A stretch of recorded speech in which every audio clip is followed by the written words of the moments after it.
Well, Proverbs 17 is going to get us into lots of wisdom around relationships and dealing with hard times.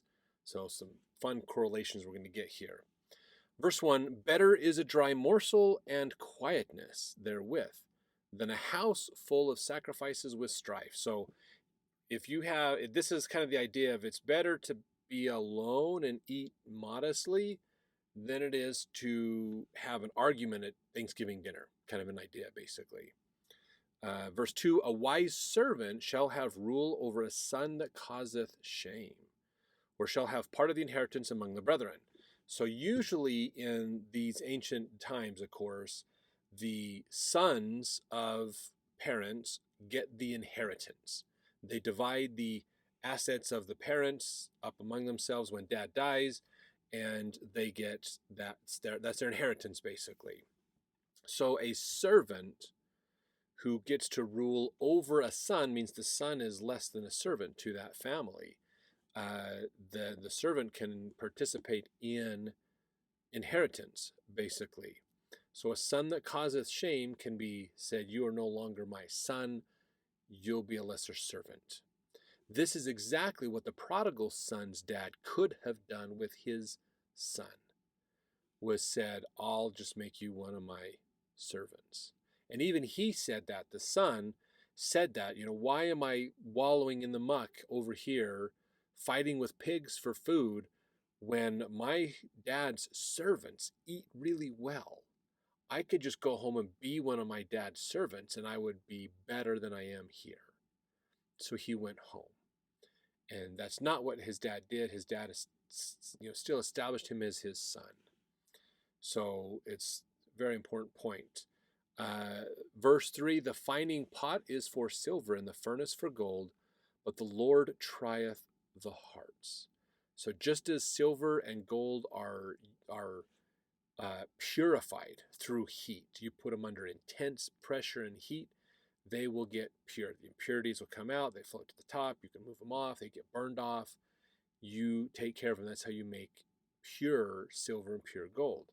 But God is purifying our hearts, and he tries them. He puts us through tests.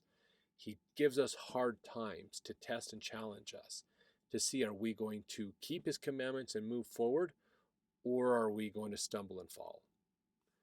Very important point. Anytime you have a hard time in your life, realize God is testing you. How can I follow Christ more through this challenge? And that will help you to have things go better, increase your faith. Let's see, verse 4, a wicked doer giveth heed to false lips, and a liar giveth ear to a naughty tongue. So again, people who like falsehoods will continue to follow falsehoods. Verse 5, whoso mocketh the poor reproacheth his maker. So this is that do unto others as you do unto me kind of a thing as well. And he that is glad at calamities shall not be unpunished. So if you like it when other people have bad situations in their life, that's going to cause some karma coming back your way. Verse 6, children's children are the crown of old men. So grandchildren, basically. And the glory of children are their fathers. Children are valuable in life. Very important to have kids. Verse 7, excellent speech becometh not a fool, much less do lying lips a prince. So being able, not so much saying if you speak well, you're not a fool, but realize that the more you educate yourself, the more eloquent you can be, the easier it is for you to understand things and to improve yourself.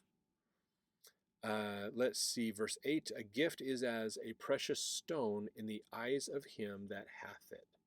Whithersoever it turneth, it prospereth. So helping people is really, really good. Giving gifts to people, they take that as a good thing. Verse 9, he that covereth a transgression seeketh love, but he that repeateth a matter separateth very friends. Now that might sound strange. If you cover a transgression, you seek love. That is probably not the way this was originally intended to read, in fact. The New Revised Version says, one who forgives an affront fosters friendship, but one who dwells on disputes will alienate a friend. And that's what the interpretation of this really comes down to, is the expression covereth a transgression in this context actually doesn't mean hides or rationalizes the sin, but means forgive a transgression. And seeketh love is more of promoting a loving relationship. So the NRSV is probably more accurate in how it's reading that verse out, basically. So to just read it again, one who forgives an affront fathers friendship. So if somebody has slighted you or hurt you and you forgive them, that is going to encourage love between the two of you. It can encourage that friendship. But one who dwells on the disputes eliminates a friend. If you can't get past that argument you had with that person, you're never going to be friends with that person. You're going to lose value in your life. So realize that we should be more forgiving of others. Who in your life do you need to forgive? And it doesn't matter whether they forgive you for anything. They probably don't even realize they've hurt you. Forgiveness is about you. It's not about them. It's about you letting go and letting God heal you. That's forgiveness, and you need to make sure you're working on that. So verse 10, a reproof entereth more into a wise man than 100 stripes into a fool. So again, being wise is a good key trait, is you're willing to listen to feedback. You're willing to take correction in what you do. You're willing to accept that other people might know more than you. They might have a better perspective than you. Verse 11, an evil man seeketh only rebellion. Therefore a cruel messenger shall be sent against him. Let a bear robbed of her whelps meet a man rather than a fool in his folly. Oh man, talk about craziness there, basically. So dealing with rebellion and chaos, a bear, you take her cubs away, she's going to be really, really mad. So that's the kind of situation that a fool is going to get into when it all comes back to bite him in the butt, basically. Verse 13, whoso rewardeth evil for good, evil shall not depart from his house. If we reward evil for good, we're changing those interpretations, good for evil, evil for good, then evil will stay with you because you're promoting evil by calling it good. Verse 14, the beginning of strife is as when one letteth out water.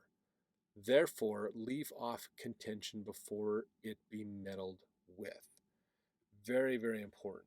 So understanding as you let out water, as it starts to go, it gets bigger and bigger and bigger. So if you encourage contention, if you do not actively stop contention, it can escalate into something bigger, a bigger problem. So you got to change that.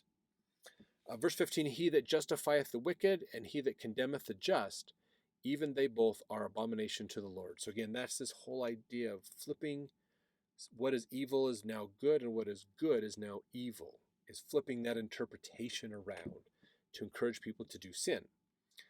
Verse 16, wherefore is there a price in the hand of a fool to get wisdom, seeing he hath no heart to it? Interesting, huh? Wherefore is there a price in the hand of a fool to get wisdom, seeing he hath no heart to it? So again, how can we motivate someone to learn and gain wisdom and knowledge if they don't even care? So something we want to think about. They don't want to learn. They want the benefits of learning, but they don't want to learn.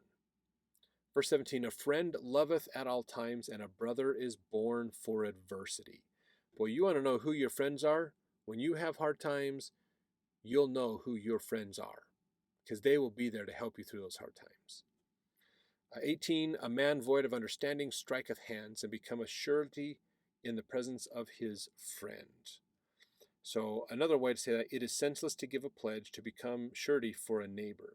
Basically, don't agree with other people unnecessarily. If you're not going to help them, don't say you're going to help them, basically. Verse 19, he loveth transgression that loveth strife. He that exalteth his gate seeketh destruction. This is pride coming in here. You're trying to put yourself above everybody else. Verse 20, he that hath a froward heart findeth no good. He that hath a perverse tongue falleth into mischief. He that begetteth a fool doeth it to his sorrow, and the father of a fool hath no joy. So these two verses are all about how, again, that concept of the more you do wicked, the more wickedness happens to you. It begets itself. There's this spiral that happens. And we're going to see here too, verse 22, a merry heart doeth good like a medicine, but a broken spirit drieth the bones. So our attitude makes a difference. If we do good, it continues to build. In fact, Hugh B. Brown said, we have often urged our young people to carry their laughter over into their mature years. A wholesome sense of humor will be a safety valve that will enable you to apply the lighter touch to heavy problems and to learn some lessons in problem solving that sweat and tears often fail to dissolve.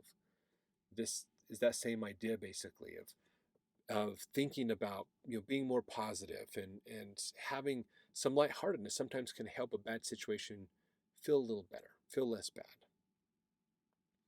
Verse 23, a wicked man taketh a gift out of the bosom to pervert the ways of judgment. Wisdom is before him that hath understanding, but the eyes of a fool are in the ends of the earth. So again, it's be honest, be upfront, learn, be willing to get into understanding things, not just the superficial part of it, but really get into understanding it. Do the research.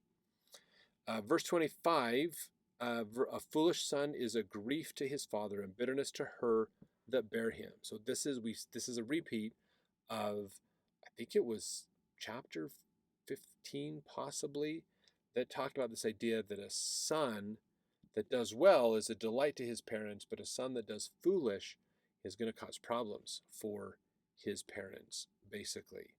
Especially the mom. She's going to be really upset that her son is being a jerk. Verse 26, also to punish the just is not good, nor to strike princes for equity. He that hath knowledge spareth his words, and a man of understanding is of an excellent spirit. Even a fool, when he holdeth his peace, is counted wise, and he that shutteth his lips is esteemed a man of understanding. Well, if you feel like you have to belittle people all the time just because they belittle you, if you feel like you have to get revenge and fight back against people, you're a fool. Don't do that. Focus on keeping the contention out. And this is an important thing. I would say this is a good litmus test for politicians. If a politician encourages you to hate others, if a politician encourages you to despise others, that's not the person we need to be voting for. Plain and simple. That's an important point to think about. If they're creating contention or if somebody attacks them, they're attacking back, that's not the kind of person we want to be voting for. That's a good point for us to always think about. So let's jump over as we continue this idea of foolishness in life and wisdom, this contrast to help us out as we jump into the next Psalms, or next Proverbs, I've said Psalms so much.